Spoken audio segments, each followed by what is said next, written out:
À partir des années 50 à peu près, les outils de gestion se sont étendus au champ de la qualité.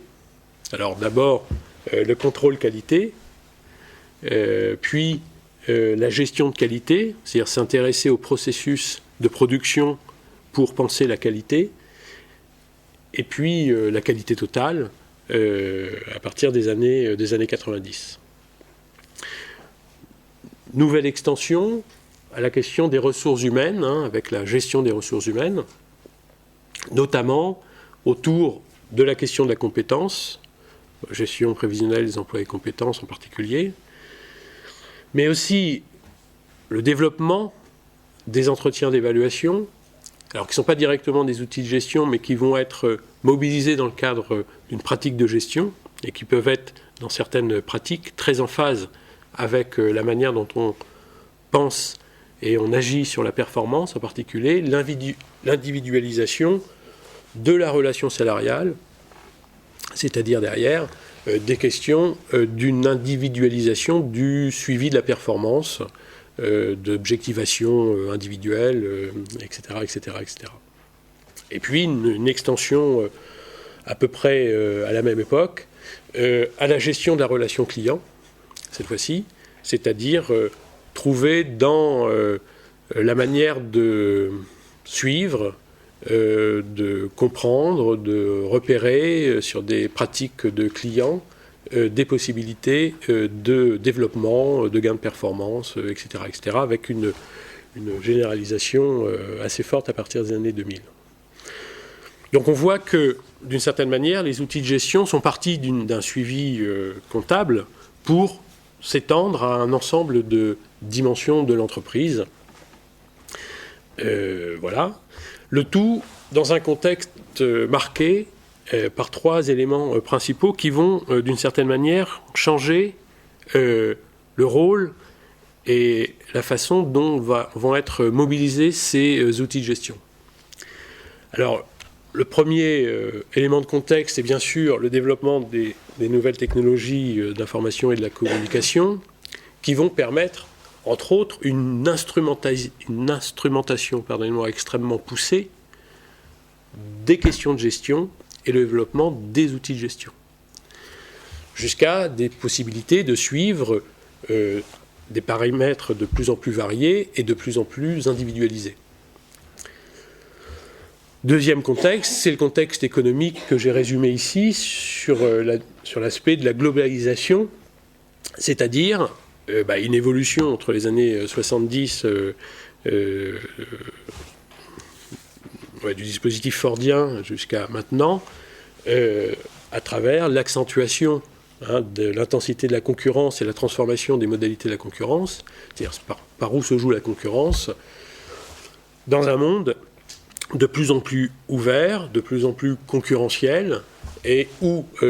aux dimensions de prix s'ajoutent des dimensions sur la qualité, sur l'innovation, sur la flexibilité, etc., etc., qui font que le contexte économique dans lequel se posent les questions de gestion, bien entendu, est extrêmement plus contraint qu'il ne pouvait l'être lorsqu'on était dans une croissance des 30 Glorieuses, notamment. Voilà. Et puis, troisième élément de contexte, c'est bien sûr la financiarisation de l'économie, et ce qui est la même chose, c'est-à-dire l'accentuation des contraintes budgétaires lorsqu'on est dans des activités non marchandes, où cette fois-ci, alors ça fait l'objet de conférences ici, où cette financiarisation, elle a pour principale conséquence, dans ce qui nous regarde ici, le fait que l'on ne soit plus dans une rentabilité qui est constatée à partir de la capacité dans l'organisation d'une production, dans la mise en œuvre d'une production à réaliser des gains de productivité, mais que cette rentabilité soit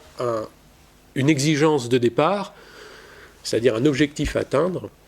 sur lequel doit se caler la production pour pouvoir atteindre ces objectifs de rentabilité, ce qui renverse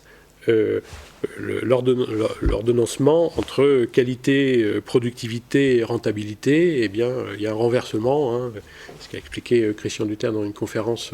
il y a quelque temps, où on passe d'une rentabilité exigée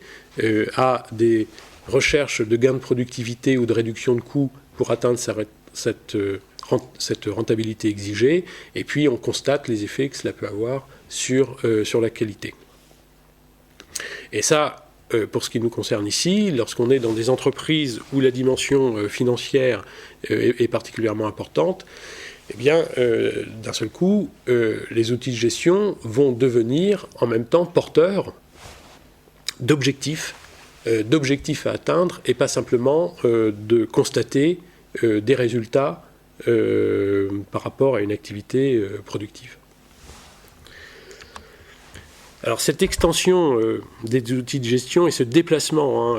très important à travers notamment la financiarisation de l'économie s'articule un double mouvement, selon moi. D'abord, un mouvement de spécialisation, je dirais de métiérisation, c'est-à-dire la gestion, ça devient l'affaire de spécialistes, au sens où il y a un développement d'un corpus théorique, d'une littérature, il y a un développement de formations spécifiques, notamment d'écoles, et il y a un développement de techniques, d'outils, de plus en plus sophistiqués et difficilement appréhendables pour les non-initiés. Voilà. C'est-à-dire que porter un regard critique sur les outils de gestion suppose une maîtrise théorique et une maîtrise de ces questions-là qui n'est pas du tout à la portée du premier venu et sans doute pas d'un économiste d'ailleurs. Voilà. Et puis en lien avec ça, je l'ai dit tout à l'heure, c'est bien sûr les conséquences du développement des outils informatiques de gestion, d'une certaine manière dans une double dynamique, c'est-à-dire dans une dynamique d'extension, c'est-à-dire d'une capacité à prendre en charge de plus en plus de questions dans l'entreprise, avec derrière l'objectif de maîtrise, de contrôle, de mesure, etc. Donc une extension à un champ de domaine de plus en plus large dans l'entreprise, et en même temps le souci d'une intégration. C'est-à-dire, cette extension, elle est à visée d'intégration pour pouvoir asseoir des décisions par rapport à une maîtrise de la complexité et une réduction de l'incertitude. Alors ça, c'est très important à comprendre. C'est-à-dire, lorsqu'on parle d'outils de gestion, dans certaines entreprises, ils ont un rôle extrêmement important dans la mesure où on peut dire qu'ils envahissent, sans mettre de termes péjoratifs derrière, au sens propre du terme, c'est-à-dire qu'ils s'étendent à l'ensemble de champs d'entreprise, en même temps qu'ils s'imposent à un ensemble d'activités, que ce soit l'industrie ou que ce soit les services. Alors vous savez que dans les services, et notamment dans les services immatériels et relationnels, on a pu développer ici le fait que l'approche d'une performance pensée dans une activité industrielle est difficilement et même pas du tout transposable lorsqu'on est dans une activité de service. C'est-à-dire qu'en même temps qu'ils s'étendent dans des champs d'activité complètement différents, on peut s'interroger sur leur capacité à comprendre cette différenciation entre une approche servicielle de la performance et une approche industrielle de la performance. Et puis, en même temps, on peut dire que parce qu'ils envahissent et ils s'imposent, ils structurent le rapport de l'individu au collectif. C'est-à-dire qu'ils portent en eux l'enjeu de la confiance et de la coopération, puisqu'ils permettent d'organiser au mieux l'activité productive sur des objectifs partagés, objectivés, en vue de résoudre les enjeux qui se posent à l'organisation productive. Alors, en même temps, forcément, ils imposent, d'une certaine manière, comme tout outil, une distance entre l'expérience du réel vécu et ce qui est capable d'être raconté à travers des chiffres, des matrices, c'est-à-dire une description de la réalité. Hein, par définition, comme tout outil, il crée une distance au réel, et cette distance au réel est un enjeu pour pouvoir penser l'action face à une complexité.